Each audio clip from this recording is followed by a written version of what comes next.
2020 के अंदर अरविंद अरोड़ा ए to motivation channel अपनी पीक पर था, पर ऐसा क्या हो गया, 1 साल के अंदर-अंदर उन्होंने क्या गलतियाँ करी जिसकी वज़ह से उनका चैनल बिल्कुल रोड पे आ गया और अब उनकी कोई इज़्ज़त भी नहीं करता। चलिए देखते हैं इस वीडियो के अंदर।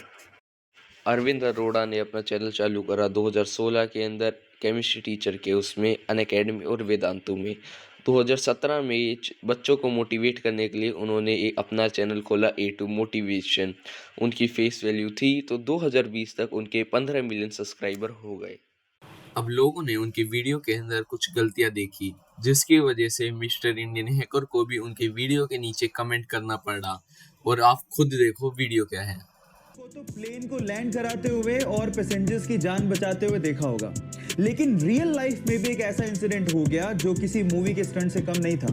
ये बात है 2014 की, जब एक पैसेंजर प्लेन को लैंड करना था, लेकिन जैसे ही पायलट ने टायर्स को खोला तो आगे वाला टायर ढंग से खुला ही नहीं। अब अगर उसी सिचुएशन में वो लैंड करवाता तो पक्का कुछ ना कुछ बड़ा एक्सीडेंट होता, लेकिन इतने में होती है हमारे सुपर हीरो की एंट्री विद पिकअप।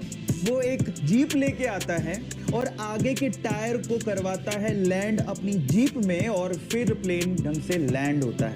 ये घटना किसी स्टंट से कम नहीं है। बहरहाल उसने अपनी जाबाजी से बहुत से पैसेंजर्स की जान बचाई, तो इस बंदे के लिए 1 लाइक तो बनता है। गाइस, ये वीडियो निसान कंपनी ने अपनी कार ऐड के लिए बनाई थी। इसके नीचे मिस्टर इंडियन हैकर से रुका नहीं किया और उन्होंने कमेंट कर दिया और उसकी वजह से ऑडियंस को बहुत ज़्यादा गुस्सा आया। इनकी मिस इन्फॉर्मेशन बहुत ज़्यादा हो रखी थी। यार, इतना बड़ा चैनल था, एक असिस्टेंट ही रख लेते जो फैक्ट चेक कर ले सही है या गलत। अब वो शार्क टैंक इंडिया में गए। आप स्पेसिफाई कर दीजिए। पहला ऑफर तो ये है कि आप शगुन का 1 रुपया भी देंगे तो मुझे वो मंजूर है। आप घुमाइए मत बात को। जी करंट वैल्यूएशन डबल सिंगल नहीं, आप ये बताइए आपको कितने पैसे चाहिए? जी 40 लाख पे 1% इक्विटी। 40 लाख पे 1% चाहिए जी, पर हम यहाँ पर ये चाहते हैं कि अगर 40 लाख पे 1% इक्विटी हो तो हम लोग यहाँ पर 2% डाइल्यूट करें। मतलब क्या है भाई, इसका क्या बोल रहे हो, समझ नहीं आ रहा। ये अच्छी लगी, बट उनकी वापस से ओवर स्मार्टनेस ने, उनकी पिच ने, उनकी फंडिंग के प्राइस ने उनको वापस ले डूबा और शार्क ने उन्हें उल्टा भेज दिया बिना किसी फंडिंग के और बेइज्जती करके।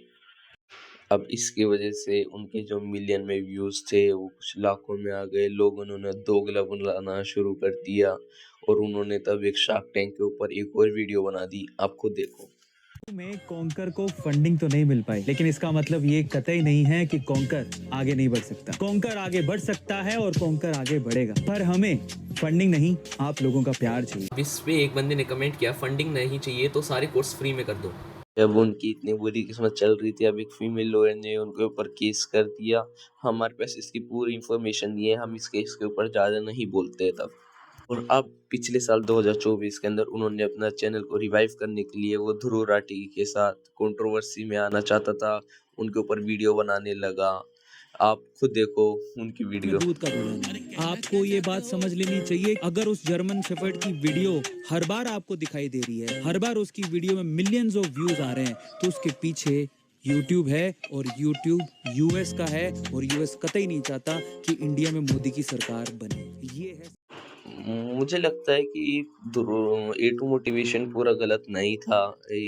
इसके लिए देख, क्योंकि आप एक और वीडियो देखो। अब ईरान और अब इंडिया, क्या वोट चोरी के पीछे एक ही पैटर्न है? एक ही डीप स्टेट का खेल हो सकता है? सबसे पहले पाकिस्तान की बात करते हैं। जब इमरान खान प्रधानमंत्री बने, उन्होंने रशिया से दोस्ती दिखाई और उसके बाद इलेक्शन रिगिंग का शोर और सरकार गिर गई। कोइंसिडेंस था?